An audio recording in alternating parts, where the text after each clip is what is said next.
देवरानी जिठानी। एक दिन शिवानी और प्रज्ञा रसोई में खाना बना रही होती हैं। तभी प्रज्ञा को रसोई में एक चूहा दिखता है और वो जोर से चिल्ला पड़ती है, दीदी वो देखो चूहा। वो डर के स्लैब पर चढ़ जाती है। अरे चूहा ही तो है, तू तो ऐसे डर रही है जैसे तूने कोई भूत देख लिया हो। कितनी डरपोक है तू भी ना प्रज्ञा। आप ज्यादा हंसो मत दीदी, हर इंसान को किसी ना किसी चीज से डर लगता है। लगता होगा, पर मुझे तो किसी चीज से डर नहीं लगता। मैं तो बहुत बहादुर हूँ, पर तू हद कर दी भाई, एक चूहे से डर गई है। एक दिन प्रज्ञा अपने कमरे से बाहर निकल रही होती है और तभी शिवानी उसे पीछे से आकर डरा देती है। प्रज्ञा एकदम से उछल पड़ती है। दीदी ऐसे भी कोई मजाक करता है क्या? अरे जरा अपनी शक्ल तो देख, एकदम बैंगन की तरह नीली पड़ गई है। अरे मेरी देवरानी इतनी बड़ी डरपोक है, मुझे तो पता ही नहीं था। आप ऐसे चौंकाओगे तो कोई भी डरेगा ना? अरे नाना, कोई बहाना अब काम नहीं आएगा। आज से ना तुम्हारा नाम है डरपोक प्रज्ञा। शिवानी प्रज्ञा का मजाक उड़ाकर चली जाती है।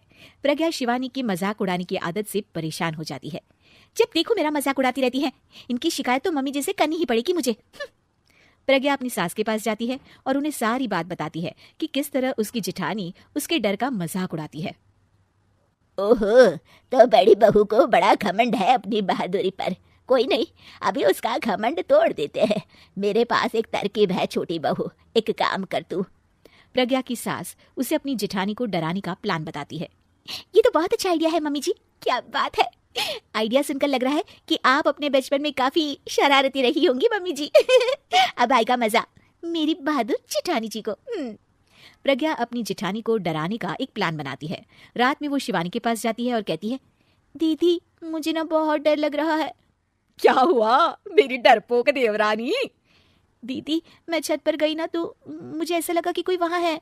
ऐसा लगा जैसे मुझे कोई वहां देख रहा था, जैसे कोई साया। अरे क्या बक रही हो, तेरा वहम होगा। नहीं नहीं दीदी, आप चलो ना प्लीज मेरे साथ, मुझे तो बहुत डर लग रहा है। मेरी एक साड़ी सूख रही थी, वही लानी है। प्लीज आप चलिए ना ऊपर मेरे साथ। ओफो चल। प्रज्ञा शिवानी को बहाने से छत पर ले जाती है और वो उसके पीछे चल रही होती है।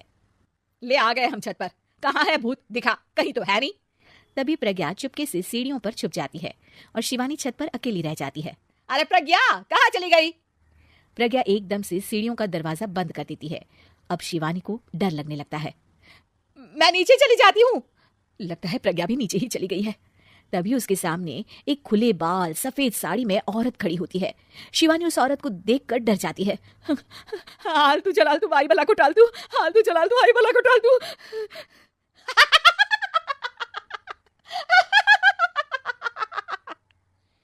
चुड़ैल की हंसी सुनकर शिवानी बुरी तरह डर जाती है।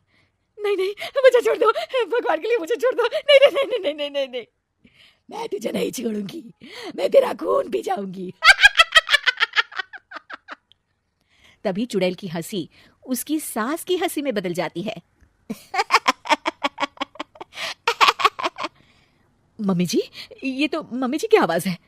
शिवानी आंख खोलती है तो सामने उसकी सास चुड़ैल का मेकअप करके खड़ी होती है और प्रज्ञा और उसकी सास जोर जोर से हंस रहे होते हैं। क्यों मेरी बहादुर जिठानी जी, आप तो कहती थी कि आप किसी से नहीं डरती। ये तुमने अच्छा नहीं किया प्रज्ञा। और सासू माँ, आप ही इसके साथ मिलकर। और नहीं तो क्या बहू, तुम अब मेरी छोटी बहू का ऐसे मजाक बनाओगी तो मुझे तो चुड़ैल बनना ही पड़ेगा ना। प्रज्ञा और उसकी सास और जोर जोर से हंसने लगते हैं और शिवानी गुस्से में नीचे चली जाती है।